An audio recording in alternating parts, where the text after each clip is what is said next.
Muy bienvenidos, queridos hermanos, a este su programa Compartiendo la Palabra. Soy el Padre José Luis Rico de la parroquia de Nuestra Señora de los Dolores de Parlier, California, y estamos celebrando el tercer domingo de Pascua y estamos ya terminando el mes de abril. Y bueno, para este programa me acompaña Emma. Emma, bienvenida, ¿cómo está? Muy bien, Padre, muy contenta y esperando también las primeras comuniones de nuestra parroquia. Nuestra Señora de las Victorias. De las Victorias, aquí a unos 5 minutos más o menos, cerquititas, 10, si no se le atraviesa el tren, porque luego... En dos partes se me puede, se puede atravesar. Y ahí sí quita tiempo cuando se atraviesa, eso sí. Bastante. Y bueno, nos acompaña también la hermanita, ¿cuál es su nombre? Que no se me olvida. Sandra Espinosa. Sandra. Un placer estar con ustedes de nuevo de la parroquia San Patricio en Merced, con el padre John Fletch. Ah, ok, también preparándose las primeras comuniones, también están todos ya, los niños que ya pasaron el examen, ya todos ya contentos. Felices, ya todos tienen las niñas con sus vestiditos, los niños su trajecito y todo, y esperando el día importante para ellos.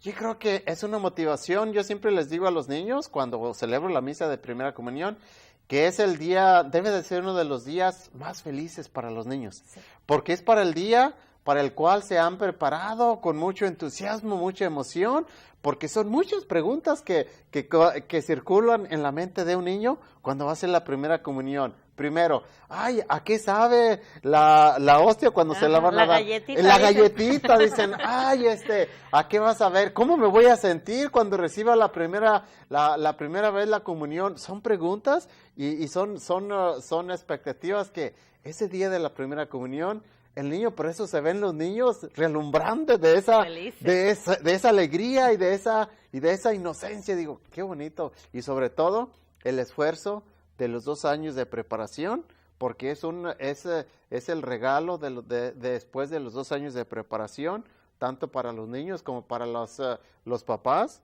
que cuando empiezan el curso del catecismo, el papá o la mamá regularmente dice, de aquí a 2 años, ¿cuándo va a ser? Y miren, ya bendito sea Dios, el tiempo sí ha llegado, y tiempo importante tanto para los niños, para los papás, y también un esfuerzo de los catequistas que han trabajado. Sí, una porra para los catequistas, ¿no? Trabajo voluntario por amor a Cristo nada más. Exactamente. Padre, como catequista, cuando vemos a los niños ya listos, formaditos para entrar, parecen angelitos. Son unos niños completamente diferentes a los que tuvimos durante todo el año. No, y es que ¿qué pasó? Dicen que el hábito no hace al monje, pero algo le ayuda. A los niños, cuando están vestiditos, las niñas vestiditas de blanca y los niños con su trajecito o su corbatita elegante. No, o sea, cambia el aspecto, todo aquello. Oigan, pero un punto bien importante, así como un paréntesis en este punto, que los padres de familia no dejen de llevar a sus niños a misa después de que hacen la primera comunión, porque muchas veces los llevan todos los domingos porque les requieren, por ¿verdad? Nomás, porque para que hagan la primera comunión, pero una vez que hacen la primera comunión ya no los vuelven a mandar o ya no van a misa con ellos, así es de que padres de familia, aquí comienza la misión, amén.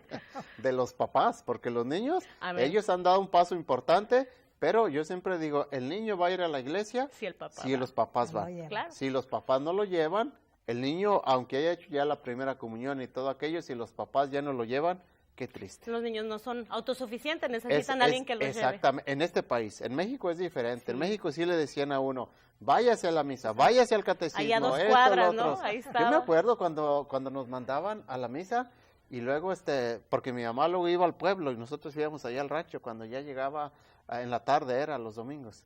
Y mi mamá, como ya había ido a la misa al pueblo del mediodía, ya decía, váyanse ustedes a la misa. Y regresando nos preguntaba, ¿quién vino? ¿El padre o el señor cura? Ándale, ¿y ahora qué le vamos? ¿Quién sería? Porque a veces no íbamos. Se quedaban comiendo churritos. Exactamente, decía, ¿quién dio la misa? ¿El padre o el señor cura? Porque en México ya está el párroco, le llaman el señor cura, y el padre, que es aquí lo que le llaman el asistente. Y siempre nos preguntaba, ¿quién celebró la misa? ¿El padre o el señor cura? Ándale, ¿quién es? A ver si pegan. Son de las cosas que luego dice uno, híjole, tiene uno que ponerse vivo, porque si no, vienen las preguntas. Sí. Bueno, vamos a dar continuidad. Exactamente, vamos a dar continuidad con la primera lectura, hermanitos. Ojalá que nos acompañen en recuerden, tercer domingo de la Pascua. Y la primera lectura es tomada de Hechos de los Apóstoles, capítulo 2, versículos 14, del 22 al 33. El día de Pentecostés se presentó Pedro junto con los 11 ante la multitud y levantando la voz dijo: Israelitas, escúchenme. Jesús de Nazaret fue un hombre acreditado por Dios ante ustedes, mediante los milagros, prodigios y señales que Dios realizó por medio de él y que ustedes bien conocen. Conforme al plan previsto y sancionado por Dios, Jesús fue entregado y ustedes utilizaron a los paganos para clavarlo en la cruz. Pero Dios lo resucitó, rompiendo las ataduras de la muerte, ya que no era posible que la muerte lo retuviera bajo su dominio. En efecto, David dice, refiriéndose a él: yo veía constantemente al Señor delante de mí, puesto que Él está a mi lado para que yo no tropiece. Por eso se alegra mi corazón y mi lengua se alboroza. Por eso también mi cuerpo vivirá en la esperanza, porque tú, Señor, no me abandonarás a la muerte, ni dejarás que tu santo sufra la corrupción. Me has enseñado el sendero de la vida, y me saciarás de gozo en tu presencia. Hermanos, que me sea permitido hablarles con toda claridad. El patriarca David murió, y lo enterraron, y su sepulcro se conserva entre nosotros hasta el día de hoy. Pero como era profeta, y sabía que Dios le había prometido con juramento que un descendiente suyo ocuparía su trono, con visión profética habló de la resurrección de Cristo, el cual no fue abandonado a la muerte, ni sufrió la corrupción. Pues bien, a este Jesús Dios lo resucitó, y de ello todos nosotros somos testigos. Llevado a los cielos por el poder de Dios, recibió del Padre el Espíritu Santo prometido a él, y lo ha comunicado como ustedes lo están viendo y oyendo. Palabra de Dios. Te alabamos, Señor. Fíjense que a estas alturas de la resurrección de nuestro Señor Jesucristo, Pedro, que sabemos ya desde el comienzo de la Pascua, Pedro que empieza a tomar posesión, que empieza a tomar ya autoridad, empieza ya a dirigir el grupo, y en ciertas situaciones, porque conflictos, decimos, conflictos donde quiera va a haber y preguntas donde quiera va a haber. Y en los primeros apóstoles y en las primeras comunidades, porque hay que recordar que Hechos de los Apóstoles narra los acontecimientos de las primeras comunidades. Entonces, Pedro empieza anunciándoles, la historia de la salvación en base a los profetas. Pero como todos los profetas, como humanos que eran, todos sí fueron llamados, porque cada profeta fue llamado por Dios, David, como lo dice en la misma lectura, pero todos pasaron el proceso de un ser humano, es decir, nacer, crecer y morir. Pero en la persona de nuestro Señor Jesucristo fue algo especial, algo sobrenatural, porque sí, nació, creció, murió, pero lo importante, y es precisamente el centro de la Pascua, lo importante en la persona de nuestro Señor Jesucristo, ¿qué fue? La resurrección, exactamente. Y eso es precisamente la novedad y la distinción de nuestro Señor Jesucristo a el resto de los profetas. Porque sí, los profetas fueron gente muy importante, desempeñaron un papel muy importante en el plan de la salvación, pero siguieron siendo personas muy humanos, ahora sí como ustedes y como yo. Y en la persona de nuestro Señor Jesucristo, ahí está la gran diferencia. Y la labor tan importante de Pedro, de abrir los corazones de todos los que lo estaban escuchando, de abrirles la mente y hacerlos comprender precisamente la resurrección de Jesús. Y así somos nosotros también. Nosotros tenemos que abrir nuestros corazones, nuestra mente, para poder entender lo que es la resurrección, conforme a Jesús y conforme nos va a pasar a nosotros. Digo yo, qué triste las personas, Padre, que no creen en la resurrección, porque es una vida que pasa, la vida pasajera, ¿verdad? Por aunque sean 100 años de vida, es un minuto ni un minuto en la eternidad. ¿Y qué es lo que pasa después de que mueren? Sin embargo, nosotros, los católicos que creemos en la resurrección y en nuestra propia resurrección, no como Cristo, por supuesto, ¿verdad? No va a ser a los 3 días, pero vamos a estar en el cielo con Él algún día y tenemos la esperanza, mientras que estamos vivos y pasando esta vida, nuestros sufrimientos, nuestros problemas, lo que sea, tenemos esa esperanza de que un día vamos a estar en la gloria de Dios. Amén, y definitivamente que nos llena como de orgullo saber que nosotros, el Dios al que nosotros predicamos está vivo, ¿verdad? Y nunca se encontró su cuerpo, la historia, o sea, todo esto es avalado por la historia, no son fábulas, no son cuentos, está avalado por la historia. Y es maravilloso saber que al Dios que nosotros predicamos dio su vida por amor, ¿verdad? Si nos ponemos a pensar, por ahí escuché algo que me llamó mucho la atención, en Buda murió de viejo, en la cama, una enfermedad, creo que le dio un paro cardíaco tanto comer, algo así. Mahoma murió también de viejo en la cama. Nuestro Jesús, nuestro Dios, murió en la cruz, no murió ahí de viejito, en la camita, a gusto, murió dando su vida por ti y por mí. Murió dando su vida por todos los presos que están en las prisiones, sintiéndose que no valen nada, que no tienen dignidad. Pues Cristo murió por ustedes, por los enfermos, por los sanos, por los pecadores, por todo mundo. Así que es una alegría para nosotros como católicos saber que ese es el Dios, ese es nuestro Dios. Así de que, pues es una alegría, ¿no? Estamos viviendo este tiempo de Pascua con mucho gozo y bien contentos. La Pascua, y obviamente al hablar de Pascua tenemos que hablar porque Pascua significa precisamente paso, es un paso, sabemos, pero mucha gente pues a veces ha oído mucho la palabra Pascua. Y piensan en el conejo. Exactamente, pero hay que entender que la palabra Pascua es el paso de la muerte a la vida. Y este paso precisamente de la muerte a la vida es lo que a nosotros como humanos yo creo que nos mantiene en esa esperanza y nos mantiene trabajando y nos mantiene comprometidos precisamente. ¿Por qué? Porque tenemos esa esperanza y estamos esperando ahora sí precisamente la Pascua que un día todos vamos a experimentar. Bueno, vamos a tomar una breve pausa, regresaremos en un momento con la lectura del Evangelio. No se nos retiren, por favor. For over 25 years, KNXT has been serving the people of the San Joaquin Valley with good family television that's just not available anywhere else.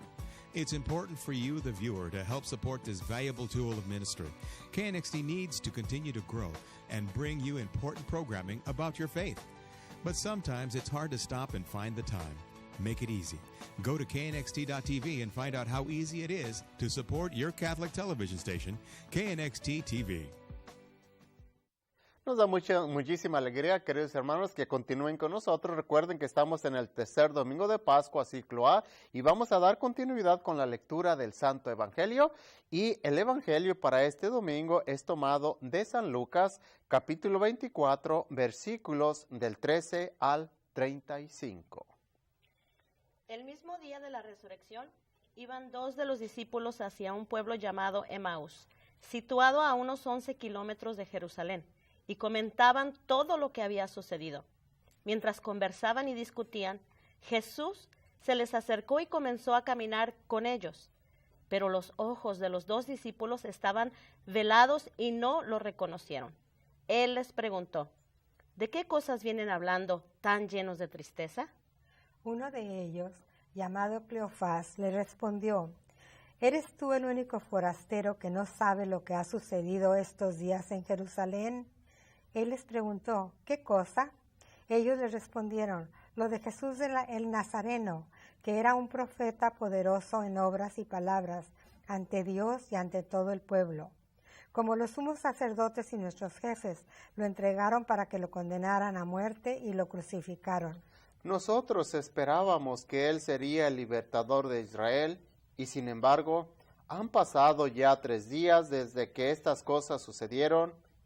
Es cierto que algunas mujeres de nuestro grupo nos han desconcertado, pues fueron de madrugada al sepulcro, no encontraron el cuerpo y llegaron contando que se les habían aparecido unos ángeles que les dijeron que estaba vivo. Algunos de nuestros compañeros fueron al sepulcro y hallaron todo como habían dicho las mujeres, pero a él no lo vieron. Entonces Jesús les dijo: «Qué insensatos son ustedes y qué duros de corazón para creer todo lo anunciado y por los profetas». ¿Acaso no era necesario que el Mesías padeciera todo esto y así entrar en su gloria? Y comenzando por Moisés y siguiendo con todos los profetas, les explicó todos los pasajes de la Escritura que se referían a él. Ya cerca del pueblo a donde se dirigían, él hizo como que iba más lejos, pero ellos le insistieron diciendo: «Quédate con nosotros, porque ya es tarde y pronto va a oscurecer». Y entró para quedarse con ellos. Cuando estaba a la mesa, tomó un pan, pronunció la bendición, lo partió y se lo dio. Entonces se les abrieron los ojos y lo reconocieron, pero él se les desapareció. Y ellos se decían el uno al otro: «Con razón nuestro corazón ardía mientras nos hablaba por el camino y nos explicaba las Escrituras». Se levantaron inmediatamente y regresaron a Jerusalén, donde encontraron reunidos a los 11 con sus compañeros, los cuales les dijeron: «De veras ha resucitado el Señor y se les ha aparecido a Simón». Entonces ellos contaron lo que les había pasado por el camino y cómo lo habían reconocido al partir el pan. Palabra del Señor. Gloria a ti, Señor Jesús. Este pasaje evangélico conocido por todos nosotros y es muy conocido por el canto que nos da. Yo creo que el canto nos motiva mucho a entender y a comprender mucho este pasaje evangélico de los peregrinos de Emaús. Y es precisamente el pasaje que hemos acabado de leer en este domingo. Este pasaje de los peregrinos de Emaús, tenemos que ubicarlo que eran los peregrinos todavía de Emaús, estaban todavía sumergidos en ese ambiente de tristeza, porque la cabeza del grupo se había perdido. Ellos iban todavía con la nostalgia, por eso dice al comienzo del Evangelio, iban con los ojos turbados o los ojos nublados o no sé cuál es la palabra. Llorosos, sí, todo eso. Y todo eso impide precisamente que reconozcan que es el Señor el que se les emparejó aquel camino que para ellos era un extraño en su momento. Pero es increíble el sentimiento. Esto lo entendemos, el sentimiento de los peregrinos de Emaús, porque yo creo que es cuando nosotros como humanos, cuando estamos todavía en el duelo del novenario, yo creo que es el sentimiento que los peregrinos iban experimentando a estas alturas y en este pasaje evangélico. Y no reconocer al maestro, iban más que tristes, también desconcertados, inquietos. ¿Qué vamos a hacer ahora? ¿A dónde vamos? Iban por otro camino, no estaban en Jerusalén. Y sin embargo, Jesús pacientemente caminó con ellos a su lado, así como camina al lado de todos nosotros. Aunque nosotros no sepamos que está a nuestro lado, Él está siempre con nosotros. Y así como Él se acercó a ellos, les hizo preguntas, qué era lo que pasaba, y ellos no lo reconocieron hasta la fracción del pan, la Eucaristía. Nosotros muchas veces nos olvidamos al recibir la Eucaristía a quién estamos recibiendo, qué es lo que estamos recibiendo. Estamos recibiendo el cuerpo de nuestro Señor, y entonces se nos abre el corazón, se nos abren los ojos y decimos: pero aquí estás, Señor, aquí estás dentro de mí. Y lo que a mí me llama también la atención en este Evangelio, Padre, es que ellos llevaban su rumbo. Viene Jesús, y ya cuando se dan cuenta que es Jesús, regresan con los otros apóstoles a Jerusalén. Él los les quita del camino donde ellos van y vuelven otra vez con los otros discípulos. Sí. Es bien importante la enseñanza que recibimos aquí en este evangelio, porque si nosotros nos metemos en los zapatos de los peregrinos, ¿verdad? Muchas veces nosotros pasamos por esas tribulaciones en la vida. Sí. Por ejemplo, un ejemplo sencillo, a un padre de familia, a una madre de familia que se le muere un hijo, ¿no? Ha de ser, dicen que es más duro perder un hijo que perder un padre, no sé yo, porque todavía, gracias a Dios, no paso por ninguna de esas situaciones, pero que una madre, que un padre pierda a un niño de 7 años, 8 años, que de repente se oyen por ahí, ¿no? Esas situaciones. Entonces, la madre o los padres se sumergen en una depresión tan profunda que se olvidan hasta de los otros hijos, ¿no? Se olvidan de que hay otros niños y estos otros niños sufren las consecuencias de la depresión de la madre y es como que ya los dejaron abandonados por una depresión, pero nos olvidamos de ver que hay otras cosas maravillosas por las cuales luchar, que tengo más hijos, que tengo manos, que tengo pies. Entonces, esto nos dice a nosotros que a pesar de nuestra tristeza que estamos sufriendo, a pesar de nuestras dificultades, tenemos que abrir los ojos espirituales y ver a Dios, ver sus maravillas en la naturaleza, en el que está a un lado de mí, en mi esposo, etcétera. Siempre hay cosas buenas y algo que me encanta esta frase que dice, de todo lo que es aparentemente malo, Dios saca algo bueno.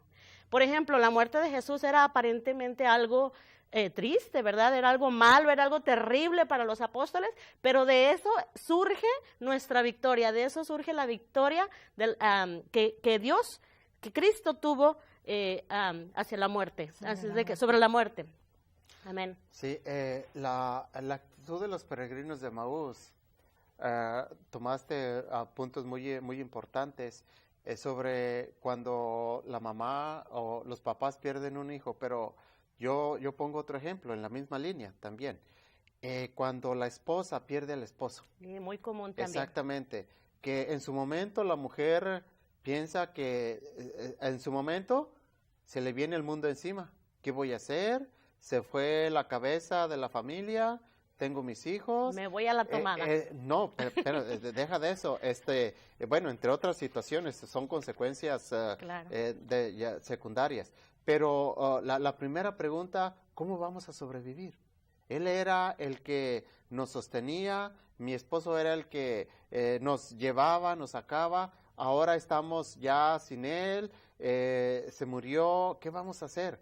Pero acordémonos, y yo creo que es el mensaje fuerte y principal de este domingo de la Pascua, es que Dios no desampara a nadie. Amén. Dios no se olvida de nadie bajo ninguna circunstancia.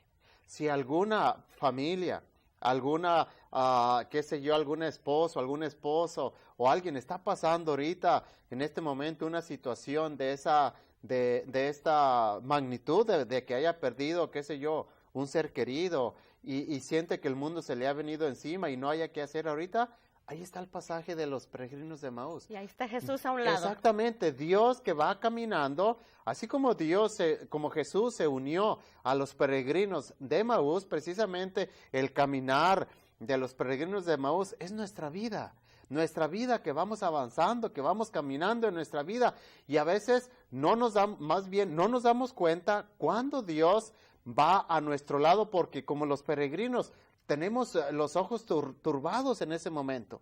Hay familias, hay esposas, hay inclusive sociedades, y yo creo que la misma iglesia también lo hemos experimentado, porque me ha tocado la pérdida precisamente del Papa santo ahorita, Juan Pablo II, nuestro obispo también, que mucha gente decía, ay, ¿y ahora qué va a hacer de la iglesia? Ay, ya se murió el Papa.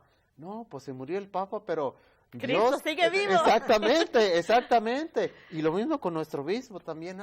Sí, nos dio tristeza en su momento, le lloramos y todo, porque a mí me dolió muchísimo la muerte del obispo Steinmetz. Fue el que me ordenó, fue el que me aceptó, me recibió aquí en la diócesis y todo aquello. Y ya eran momentos que a mí me dolió muchísimo. Pero dije, bueno, pues sí se murió. La muerte es algo natural, pero Dios la sigue manteniendo, Dios la sigue acompañando, y es precisamente la actitud de la situación hoy de los peregrinos de Emaús. Ellos iban caminando, ellos iban sumergidos en su dolor, en su tristeza. Fíjense que se respira un ambiente de esperanza, porque dice, nosotros creíamos que Él iba a resucitar, dice, pero ya han pasado 3 días y no ha pasado nada. O sea, ellos sí tenían ese pequeñito puntito de esperanza. Pero impacientes, como nosotros, ya pasaron 3 días. Espérate tantito. Acordémonos que los planes de Dios y las formas de trabajar de Dios son muy distintas a las formas de trabajar de nosotros como humanos. Nosotros tenemos un problema, tenemos una situación difícil, triste, lamentable, y quisiéramos, cuando clamamos a Dios, quisiéramos como por arte de magia, ¡paz! Ya. Y no, Dios tiene un tiempo, Dios tiene una paciencia. Por eso, este pasaje de los peregrinos de Emaús nos enseña el acompañamiento que Dios nos da siempre en nuestra vida, especialmente en situaciones difíciles.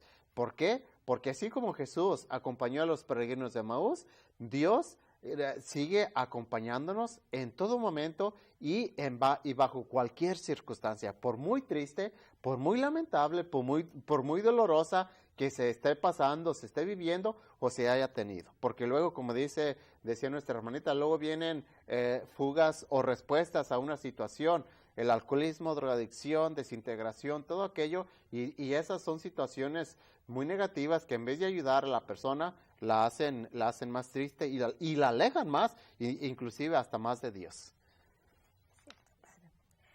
Este evangelio es uno de mis favoritos, todo el tiempo me ha encantado, porque nosotros tantas veces somos como los apóstoles, como los peregrinos, que no reconocemos cuando Jesús va a nuestro lado, esperamos verlo. Esperamos un milagro, esperamos algo, y como decimos, nuestro tiempo no es el tiempo de Dios, ¿verdad? Lo esperamos ya ahorita, y si no nos da la respuesta que nosotros queremos, nos alejamos un poco de Él, nos entristecemos más, pero debemos recordar siempre que no nos abandona nunca. Yo creo que ese es el mensaje con el cual hoy nos debemos de quedar en este tercer domingo de la Pascua, saber que Dios siempre nos va a estar acompañando, se nos va a emparejar en nuestra vida, en nuestro camino. Y bueno, el tiempo se nos ha ido y voy a darle la bendición, y la bendición de Dios Todopoderoso, Padre, Hijo y Espíritu Santo permanezca para siempre con ustedes. Dios los bendiga, cuídense mucho.